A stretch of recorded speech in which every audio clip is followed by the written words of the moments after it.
Pascal, merci de venir jusqu'à nous. Tu es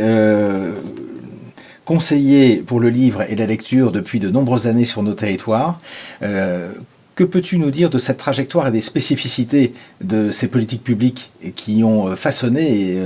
notre environnement? Alors, d'abord peut-être un mot de la politique publique en matière de lecture. En France, il faut savoir qu'elle est très récente au fond, hein, puisque au XIXe siècle, alors que se développe dans les pays anglo-saxons ou dans les pays nordiques un modèle d'équipement qui s'appelle la bibliothèque publique, la librairie publique, on disait, eh bien en France, on ne voit rien sinon l'implantation de bibliothèques dans les écoles, alors qui sont certes la volonté de l'État et que ces bibliothèques soient ouvertes à tous, mais finalement le modèle ne marche pas, et d'ailleurs l'État abandonne ces bibliothèques, ne développe pas leurs collections, ce qui fait qu'au début du XXe siècle, on a quasiment pas de bibliothèques publiques en dehors de celles qui conservent des fonds qui ont été confisqués à la Révolution. Et il faut attendre donc les années 20 pour voir un mouvement se dessiner avec des conservateurs, des jeunes conservateurs de la Bibliothèque nationale, et puis rejoint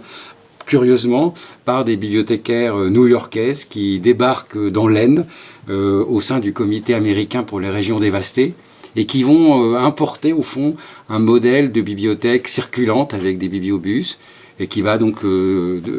passer comme ça dans les villages de ces régions dévastées. Et il va y avoir une rencontre entre ces bibliothécaires, les conservateurs de la Bibliothèque nationale, qui va petit à petit faire émerger un modèle de bibliothèque, enfin une revendication plutôt, qui va être porteur de cette revendication. Bon, revendication que les politiques ne vont pas, enfin, qui va petit à petit faire son chemin, mais qui va mettre du temps à le faire, hein. Et au fond, on se retrouve en 1945 avec pas grand-chose, sinon un projet, un plan qui a été élaboré à l'époque,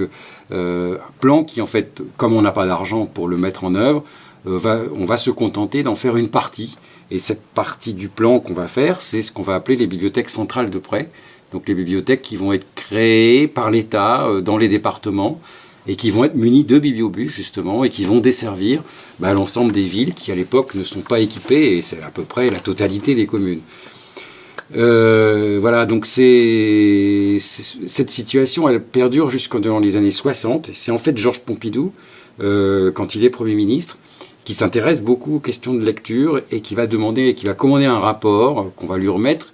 et il va avoir cette déclaration en France en matière de lecture publique: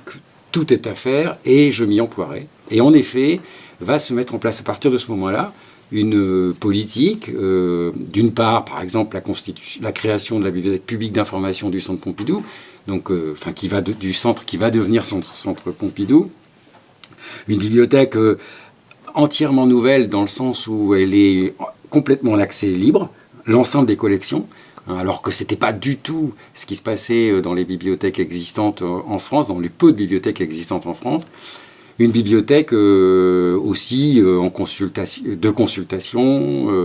ouverte à tous, avec cette volonté de démocratisation. Et non seulement Georges Pompidou va mettre en chantier ce projet, mais il va aussi commencer à mettre des moyens pour accompagner les collectivités qui veulent construire des bibliothèques. Voilà, ces moyens, en 1982, vont être décentralisés, hein, et ils vont prendre place dans un fonds qui va s'appeler le concours particulier bibliothèque au sein de la dotation générale de décentralisation. Et ces crédits vont évoluer très favorablement, jusqu'à représenter aujourd'hui à peu près 80 millions d'euros. Et c'est en fait avec ces moyens, avec aussi les critères qui ont été développés pour retenir les projets, que l'État accompagne les collectivités. Et donc ce programme a permis de passer à peu près d'1 million de mètres carrés de bibliothèques en service dans les années 80 à aujourd'hui presque 3 millions de mètres carrés. Alors, des équipements qui, malgré tout, ont beaucoup évolué aussi, on dira peut-être un mot, dans leur fonction, et donc qui nous obligent aussi à revoir la question des équipements qui ont été construits dans les années 70-80, qui qui ont besoin de rénovation, de restructuration. Donc le chantier est loin d'être achevé, même si on est arrivé quasiment à ces 3 millions de mètres carrés.